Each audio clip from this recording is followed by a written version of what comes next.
The Cherokee, an indigenous people of North America belonging to the Iroquoian linguistic family, have a rich history and cultural heritage. The origin of the name Cherokee has been the subject of various theories. Some suggest it stems from the Choctaw language or from one of the Iroquois Five Nations. Another perspective is that it originates from a Creek word meaning people of different speech. The Cherokee traditionally referred to themselves as Unyielding, signifying principal people. They spoke an Iroquoian language and in the 19th century developed a written system for their language through the ingenuity of Sequoyah, a renowned and influential Cherokee leader. Origins and ancestral migration anthropologists and historians propose two primary theories regarding Cherokee origins. One suggests they were relatively recent arrivals in the southern Appalachian region, migrating during late prehistoric times from areas near the Great Lakes, the traditional homeland of the Iroquoian-speaking peoples. Another theory posits that the Cherokee initially migrated from present-day Texas or northern Mexico to the Great Lakes before settling in the southern Appalachians. Oral traditions, as recorded by 19th century ethnographer James Mooney, recount the Cherokee's ancient southward migration from the Great Lakes. By 1500 BC, the Cherokee language had evolved distinctly, and by 1000 AD, they were thriving in a woodland society influenced by Mississippian cultural traditions. Society and daily life, the Cherokee economy was deeply rooted in agriculture, cultivating crops like corn, beans, squash, sunflowers, and tobacco. Hunting was a significant activity, with deer, bear, and elk pursued using bows and arrows, while smaller game such as raccoons and squirrels were hunted with blowguns. Fishing employed hooks, spears, and traps, and the gathering of wild plants provided additional sustenance. Clothing was primarily made from woven fabrics or deerskin, with seasonal variations. Men typically wore pants, women donned dresses, and everyone used footwear. Winter attire included cloaks made of woven fabric or fur. Hairstyles varied widely between clans, ranging from clean-shaven styles to top knots and ponytails. At the time of European contact, the Cherokee lived in approximately 200 sizable villages, with towns featuring 30 to 60 houses and a large council house for communal gatherings and ceremonial fires. Early homes were constructed using wattle and daub techniques, with circular frameworks plastered with mud, while later structures transitioned to bark-roofed, windowless log cabins. A significant cultural event was the Green Corn Festival, which celebrated the first harvest and symbolized renewal through the rekindling of sacred fires. Matrilineal society and governance. The Cherokee followed a matrilineal system, organizing society into 7 clans where women held prominent roles. Cherokee women traditionally owned homes and farmland, led households, and were the mothers of clans.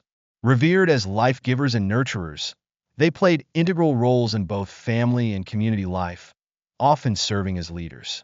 The Cherokee alternated between states of war and peace, necessitating dual governance, a white peace organization and a red war organization.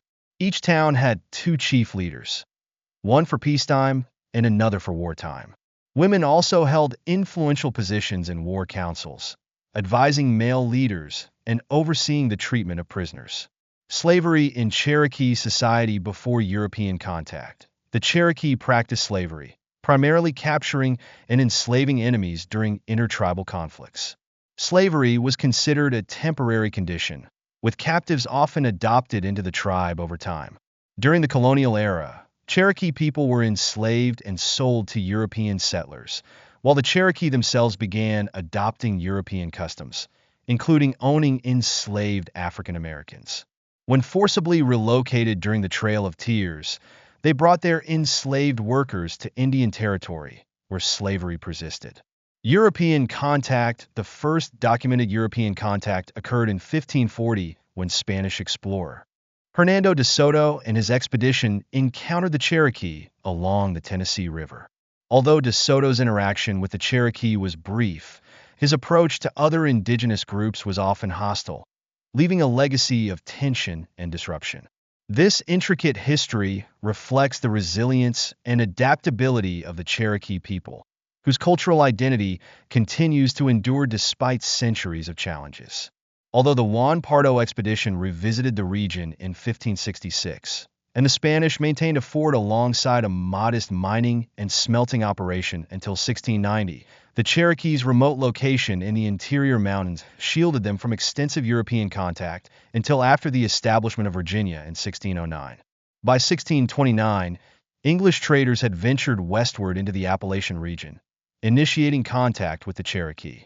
During the 17th century, the Cherokee population was estimated to be between 20,000 and 50,000. In 1673, English settlers arrived in Dakota, the Cherokee nation's capital, to establish trade relationships.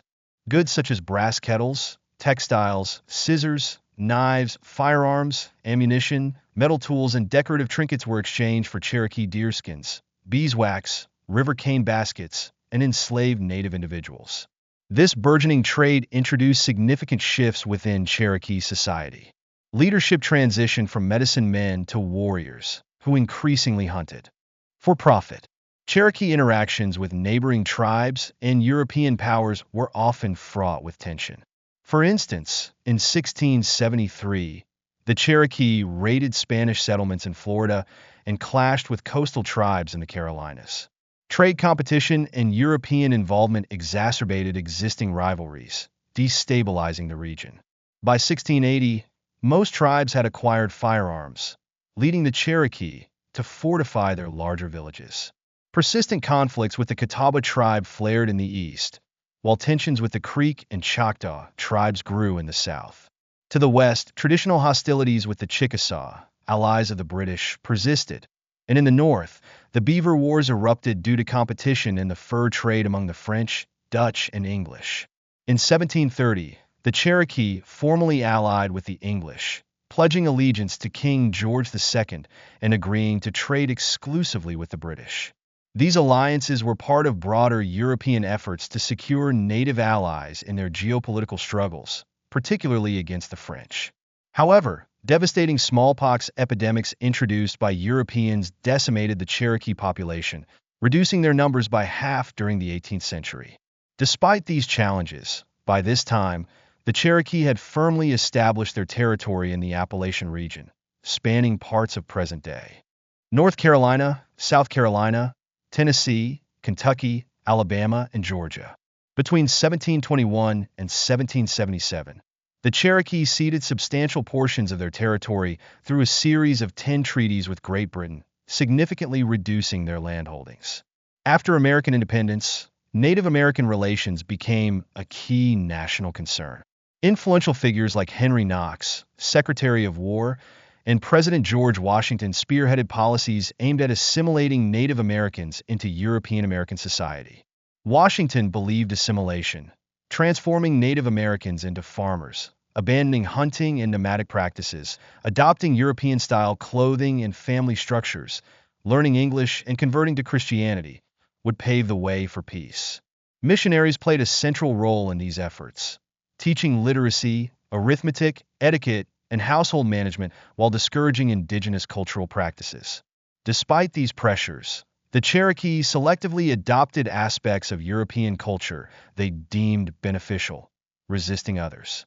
However, relentless territorial expansion by American settlers mirrored that of the English before them, fracturing Cherokee leadership and creating deep divisions within the tribe. Some leaders advocated for negotiation and assimilation, while others staunchly opposed diplomacy. Amid this turmoil, Sequoyah emerged as a pivotal figure in preserving Cherokee culture. Over 12 years, he developed a syllabary, a written system of symbols representing each syllable in the Cherokee language. This innovation enabled rapid literacy among the Cherokee and facilitated communication across dispersed tribes.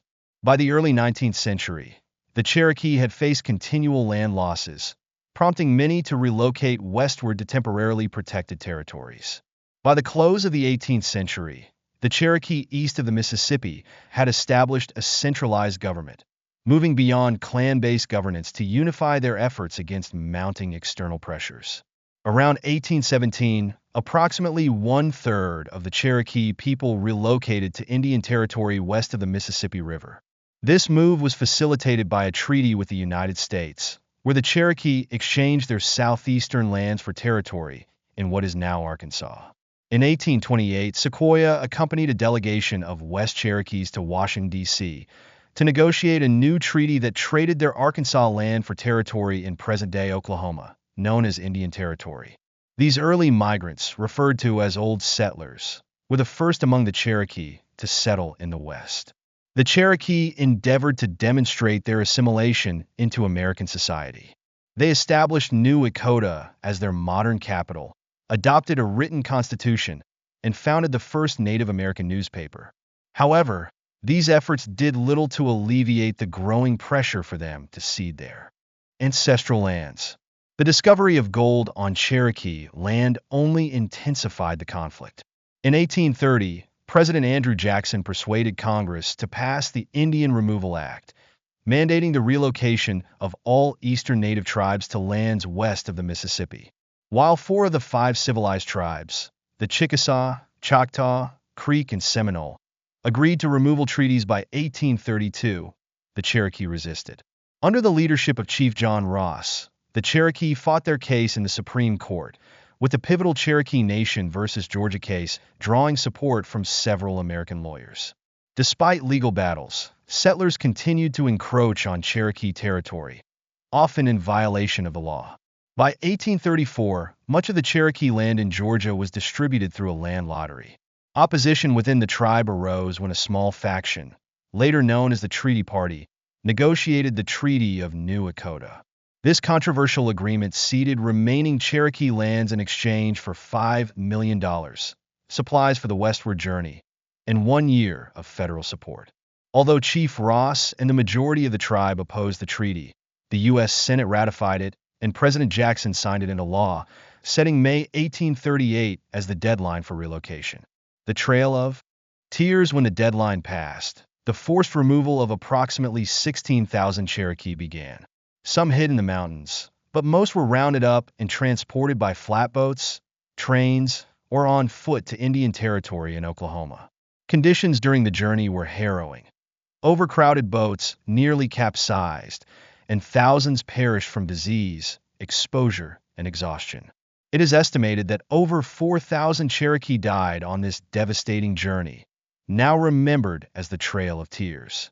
After their arrival in Indian Territory, the Cherokee faced challenges in rebuilding their nation. Disputes arose between the Eastern Cherokee, who had adopted a constitution modeled on that of the United States, and the Old Settlers, who adhered to traditional Cherokee laws. Efforts to unify these factions culminated in a meeting in July 1839, where a new constitution was adopted, combining elements of both traditions. John Ross was elected principal chief, while an Old Settler was appointed as second chief. Internal conflict and civil strife, despite the adoption of a unified constitution, tensions between the factions persisted. Members of the National Party sought vengeance against those who had signed the Treaty of New Echota, blaming them for the Trail of Tears. A list of targets was created, and 3 prominent members of the Treaty Party, Major Ridge, Elias Boudinot, and John Ridge, were assassinated in 1839. In the wake of these events, John Ross and representatives of the Old Settlers signed an Act of Union in September 1839, solidifying a fragile peace. However, internal divisions led to further violence, culminating in a Cherokee Civil War. Sequoyah and John Ross worked tirelessly to mediate peace between the factions, and in 1846, the United States brokered a treaty that promised shared access to Cherokee lands and granted general amnesty for crimes committed during the conflicts. The Civil War and its aftermath. During the American Civil War, internal divisions re-emerged within the Cherokee Nation. After intense debate, the Cherokee ultimately sided with the Confederacy, further complicating their internal and external relations. The years following these tumultuous events were marked by resilience as the Cherokee navigated the challenges of rebuilding their society while preserving their cultural identity amidst constant adversity. During the Civil War, the Cherokees in western North Carolina played a significant role as part of Thomas's Legion, a unit comprising approximately 1,100 men of both Cherokee and white origin. This unit earned a stellar battle record, primarily fighting in Virginia. Thomas's Legion also holds the distinction of being the last Confederate unit to surrender in North Carolina at Waynesville on May 9, 1865. After the war, a treaty with the United States freed enslaved African Americans owned by Cherokee tribal members in Indian Territory. Between the Cherokee Nation's removal in 1838 and the end of the Civil War, many Cherokee entrusted their funds to William Holland Thomas, their agent and later their only white chief, to purchase land on their behalf. Thomas's efforts secured much of the land that now forms the Qualla boundary, the official Cherokee Indian reservation in North Carolina. These Cherokees, along with those who had evaded the Trail of Tears by hiding in the mountains, those who already legally owned land through the Treaty of 1817, and those who returned after escaping relocation, became the foundation of what is now the Eastern Band of Cherokee Indians. Under the General Allotment Act of 1887, which the Cherokee fiercely resisted, tribal lands were divided into individual plots. Surplus lands not allocated to Cherokee members were taken by the federal government. In 1891, the Cherokee Strip, also known as the Cherokee Outlet, was sold to the U.S. government and opened for settlement by non-natives in 1893. The early 20th century brought further challenges when the Cherokee government was dissolved in 1907 with Oklahoma's statehood. Oklahoma Cherokees were stripped of their right to elect their own chiefs, as these leaders were appointed by U.S. presidents until 1970, when President Nixon signed a congressional act restoring their ability to elect their government. Cherokees demonstrated extraordinary resilience and contributions to the United States, particularly during major conflicts. In World War I, Cherokee soldiers from western North Carolina served with distinction in the 119th and 120th U.S. Infantry Regiments, attached to British forces during the Somme Offensive. Utilizing their language as an unbreakable code, Cherokee soldiers transmitted critical messages under fire, a tactic that proved highly successful. This marked the first recorded use of Native Americans as code talkers, a role they continued in World War II, alongside members of other Native tribes. Beyond military service, the Cherokee were active in the civil rights movement, advocating for both Native and African American rights. Their efforts were instrumental in regaining the right to elect their government and securing greater autonomy for their communities. Today, 3 Cherokee tribes are federally recognized: the United Kituwa Band of Cherokee Indians in Oklahoma, the Cherokee Nation in Oklahoma, and the Eastern Band of Cherokee Indians in North Carolina. In the 21st century, the Cherokee people continue to thrive. By the year 2000, approximately 281,000 individuals identified as Cherokee, with an additional 448,000 reporting partial Cherokee ancestry. Despite historical adversities, the Cherokee language persists, spoken by an estimated 12,000 to 22,000 people, symbolizing the enduring cultural heritage and resilience of this remarkable community. During the Civil War, the Cherokees of western North Carolina made a profound impact as part of Thomas's Legion, a unit comprising approximately 1,100 men of Cherokee and white heritage.